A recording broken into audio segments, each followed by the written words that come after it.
Hello प्यारे बच्चों, आज हम क्लास 9th क्षितिज भाग 1 चैप्टर नंबर 4 सांवले सपनों की याद नामक पाठ को पढ़ेंगे और समझेंगे, जिसके लेखक हैं जाबिर हुसैन जी।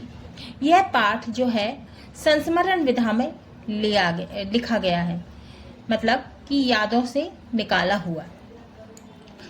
पाठ को शुरू करते हैं। सुनहरे परिंदों के खूबसूरत पंखों पर सवार सांवले सपनों का एक हुजूम मौत की खामोश वादी की तरफ अग्रसर है।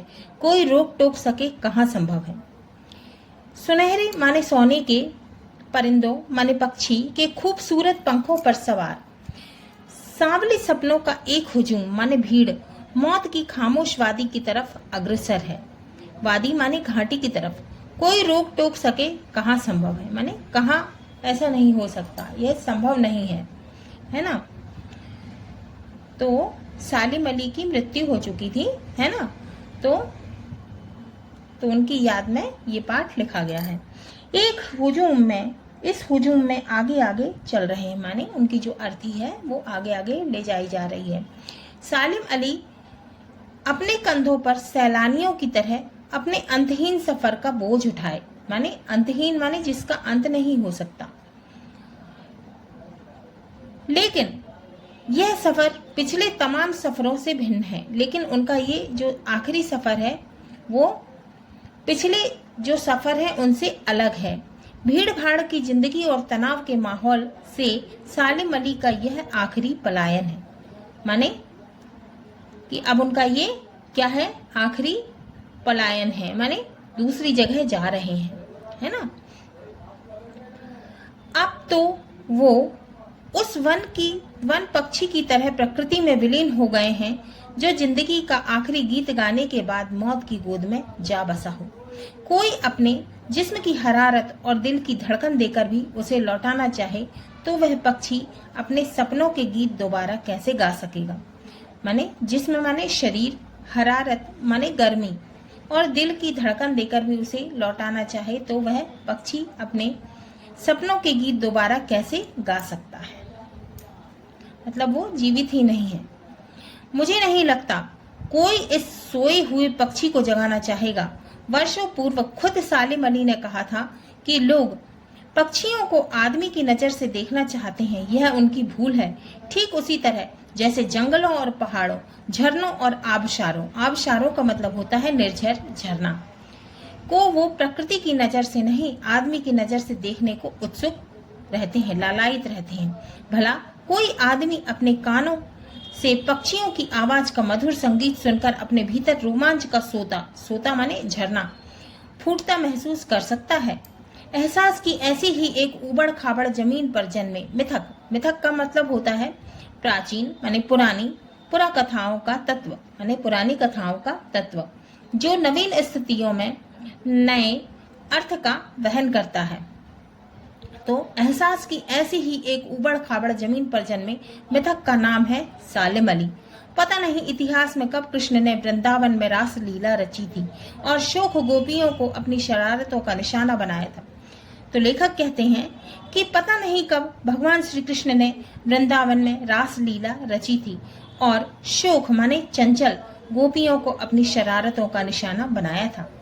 कब माखन भरे भाड़े फोड़े थे, माने कब उनने माखन से भरे हुए मटके फोड़े थे और दूध छाली से अपने मुंह भरे थे, माने मक्खन से अपना मुंह भरा था। कब वाटिका में छोटे छोटे किंतु घने पेड़ों की छांव में विश्राम किया था।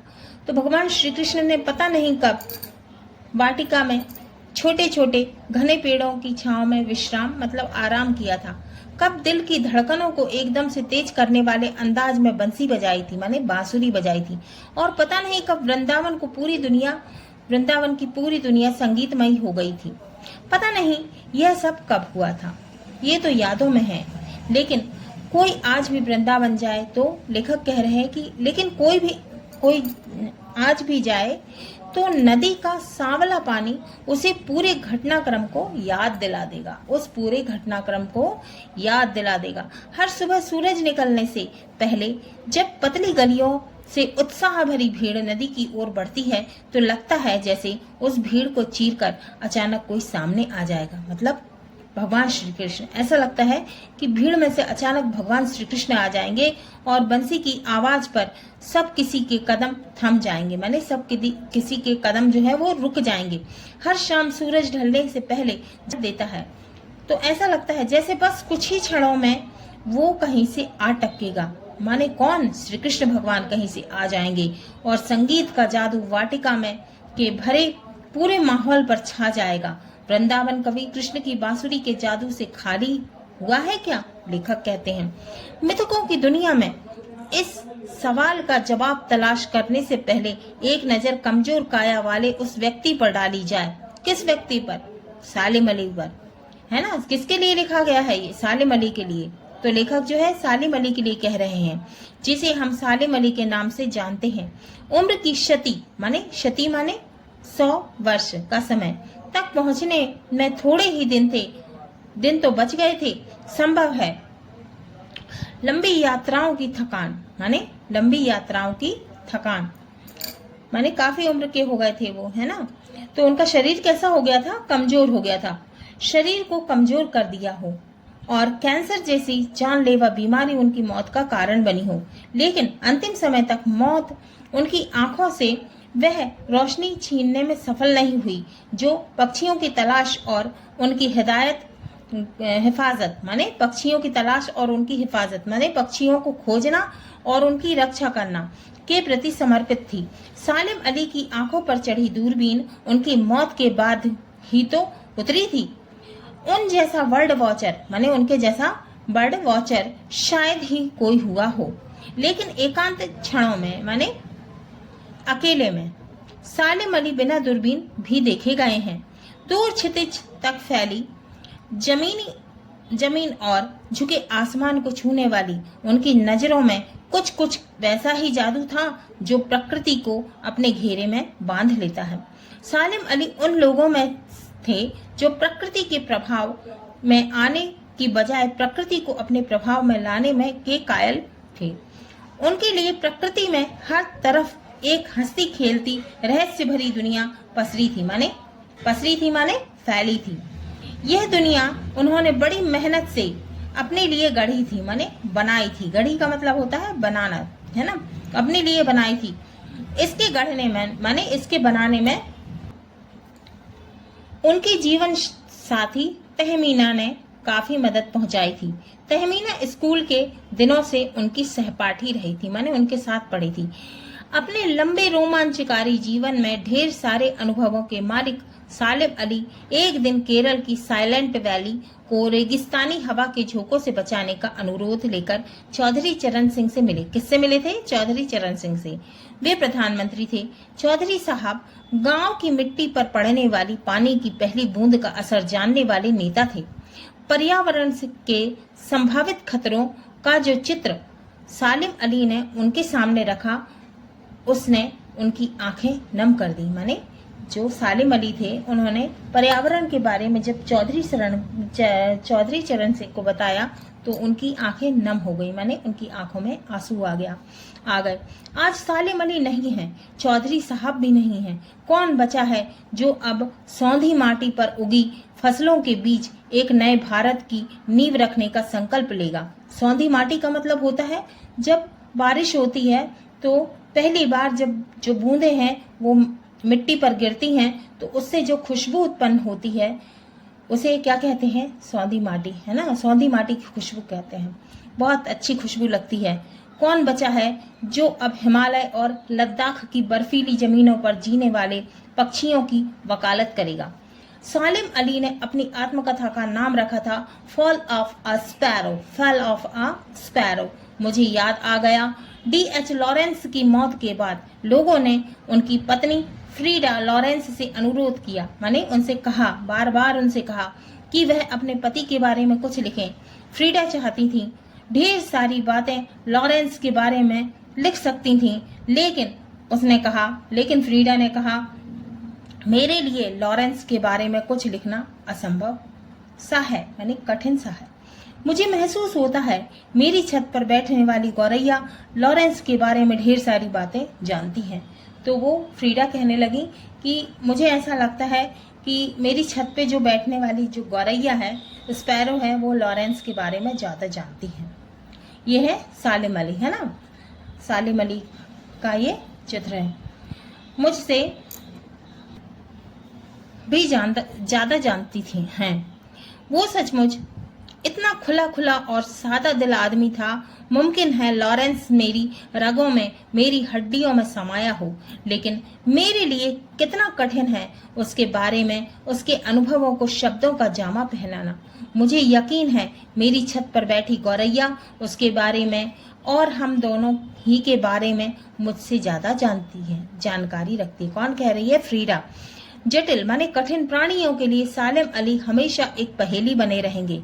बचपन के दिनों में उनकी एयरगन से घायल होकर गिरने वाली नीले कंठ की वह गौरैया सारी जिंदगी उन्हें खोज के नए नए रास्तों की तरफ ले जाती रही। जिंदगी की ऊंचाइयों में उनका विश्वास एक क्षण के लिए भी नहीं डिगा, माने नहीं हटा। वो लॉरेंस की तरह नैसर्गिक जिंदगी का प्रतिरूप बन गए थे। सालिम अली प्रकृति की दुनिया में एक टापू बनने के बजाय अथाह सागर माने बहुत गहरा समुद्र बनकर उभरे थे। जो लोग उनके भ्रमणशील माने घुमक्कड़ी स्वभाव और उनकी यायावरी से परिचित हैं, उन्हें महसूस होता है, माने उन्हें ऐसा लगता है कि वो आज भी पक्षियों के सुराग में ही निकले हैं। तो उन लोगों को ऐसा लगता है कि वे आज भी पक्षियों की खोज में निकले हैं और बस अभी गले में लंबी दूरबीन लटकाए अपने खोजपूर्ण नतीजों के साथ लौट आएंगे। तो उन्हें ऐसा लगता है कि आज भी वो अपनी गर्दन में दूरबीन लटकाए हैं और चिड़ियों की खोज करके और उनके नतीजे के साथ में लौटेंगे। जब तक वो नहीं लौटते क्या उन्हें गया हुआ मान लिया जाए? लेखक कहते हैं मेरी आंखें नम हैं, मतलब लेखक कह रहे हैं कि मेरी आंखों में आंसू हैं। सालिम अली तुम लौटोगे ना? लेखक कह रहे हैं सालिम अली तुम लौटोगे ना? अब है शब्द संपदा। गढ़ना का मतलब होता है बनाना, हुजूम का मतलब होता है जन समूह या भीड़, वादी का मतलब होता है घाटी, सौंधी का मतलब होता है सुगंधित मिट्टी पर पानी पड़ने से उठने वाली गंध, पलायन का मतलब होता है दूसरी जगह चले जाना या भागना, नैसर्गिक का मतलब होता है सहज या स्वाभाविक, हरारत का मतलब होता है उष्णता या गर्मी, आबसार का मतलब होता है निर्झर झरना, मिथक का मतलब होता है प्राचीन पुरा कथाओं का तत्व जो नवीन स्थितियों में नए अर्थ का वहन करता है, शोक का मतलब होता है चंचल, क्षति का मतलब होता है 100 वर्ष का समय। अब हमें यह भी जानना है, यह भी जाने। अब ये जो है सालिम अली का परिचय। प्रसिद्ध पक्षी विज्ञानी सालिम अली का जन्म 12 नवंबर 1896 में हुआ और मृत्यु 20 जून 1987 में। उन्होंने फॉल ऑफ अ स्पैरो नाम की अपनी आत्मकथा लिखी है जिसमें पक्षियों से संबंधित रोमांचक किस्से हैं, माने कहानियां हैं। एक गौरैया का गिरना शीर्षक से इसका हिंदी अनुवाद नेशनल बुक ट्रस्ट ने प्रकाशित किया। अब हम जानेंगे D.H. लॉरेंस के बारे में। 1885 से 1990 20वीं सदी के अंग्रेजी के प्रसिद्ध उपन्यासकार। उन्होंने कविताएं भी लिखी हैं, विशेषकर प्रकृति संबंधी कविताएं उल्लेखनीय हैं। प्रकृति से D.H. लॉरेंस का गहरा लगाव था और सघन गहरा संबंध था। वे मानते थे कि मानव जाति एक उखड़े हुए महान वृक्ष की भांति है, माने वे मानते थे कि मानव जाति किसके जैसे है? एक महान उखड़े हुए पेड़ की तरह है जिसकी जड़ें हवा में फैली हुई हैं। वे यह भी मानते थे कि हमारा प्रकृति की ओर लौटना जरूरी है। हाँ तो बच्चों, ये हमारा पाठ सांवले सपनों की याद पूरा हुआ। अगले वीडियो में हम इसके सभी प्रश्नों के उत्तर को सॉल्व करेंगे।